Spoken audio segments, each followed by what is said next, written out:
there. Oh no. Technical difficulties. There are two people speaking at the same time. Why don't we do whoever's up top there first, and then the second voice, you will go next. When you watch DVD back so many times, are there things that you regret saying or wish you would have said differently?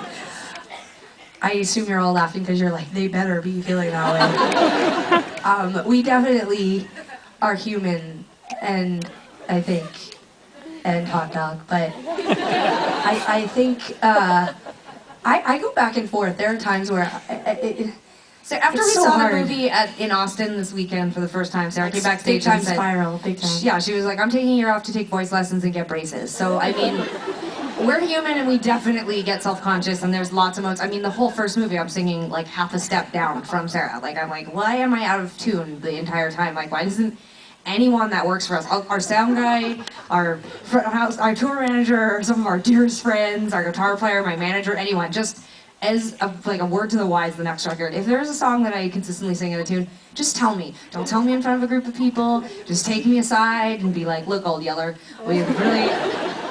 you're trying really hard. That's not your key, you know. And as we get older and our voices change, oh my Justin God. Bieber, I have to take baby, and I have to do a couple steps down from it, and that's not a big deal. It doesn't mean my career's over. It just means maybe 19 needs to be sung in a different key. And Emmy's here tonight, and she told us that when we put the record out. She was like, Tegan, you need to. You're not singing to. So, and I rejected that and resisted it. Now it's on DVD forever. So, but there's definitely lots of moments like that on the DVD. So we try not to beat up on ourselves. Bathing suit that I'm wearing and the States thing. I'm like, just put a bathing suit on. Why would you jump in your clothes? You know what? So weird. You need to just be proud of that. That is a Northeast Calgary-ish bathing suit. You need to just. It's sort of a 2011 version, but just like respect. You look good. Don't worry about it. You got big guns. You're fine. Don't worry about it. We are not Lady Gaga. Like, we are not in the kind of band where we want, or Madonna, or like a lot of the bands and artists that we grew up listening to were all about this mystery, and like David Bowie, like so many fantastic, amazing artists. What?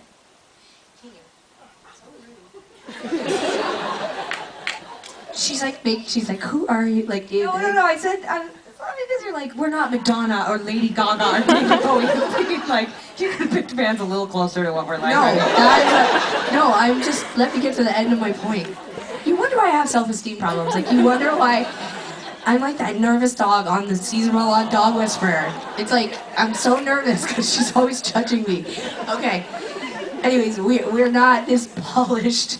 You know, we are not a. Where are you going? You hate us. You wish you would be. I know that person.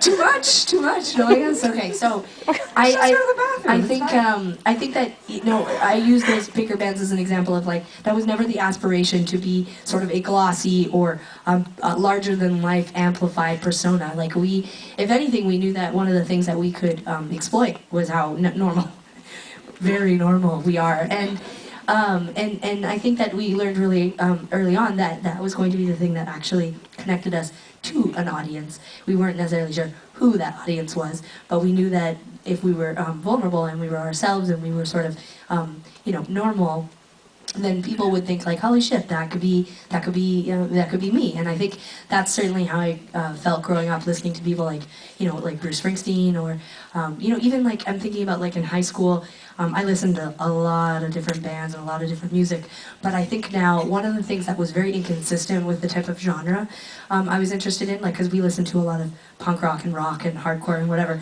but I remember when I discovered Ani DeFranco and the Violent Femmes, and this was like acoustic-based music, and it was really passionate and intense. And I think about it now. It wasn't in any way consistent with the type of music I listened to, and yet I felt an immediate connection on a personal level. And I think if Tegan and I were able to know that then, I think we were trying to emulate that. Like, we were trying to emulate this connection that you can have with an audience. But I think I will say this, watching this DVD and looking back at 13 years, that decision to be close to the audience and to be easily, you know, connected to or whatever, as you get older, that does become a bit of a Like it's something you do. Like how do you make people feel connected, but then also recognize that you're not like, we're not like you. We don't have your life. We don't. We there, at some point I started to realize, like, as universally connected as I feel to you in terms of like I eat and I cry and I have a parents that made me, many parents that raised me, and I fall in love and I fall out of love and all of those things. Everything else about our lives is actually quite different, probably, from the majority of the people who like our music. And so it's like now it's become a different kind of connection because you realize, although you have a lot of those other things still in common, you're still trying to find a way to connect to each other. And we try very hard not to write about things that we don't think you would connect to.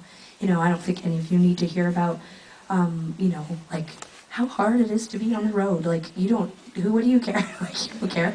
You're like, I want to go to Thailand and I want to travel. I'll go on the road. But we're trying to like spin our experiences in a way that are, you know, are relatable to you. Yeah. That's amazing.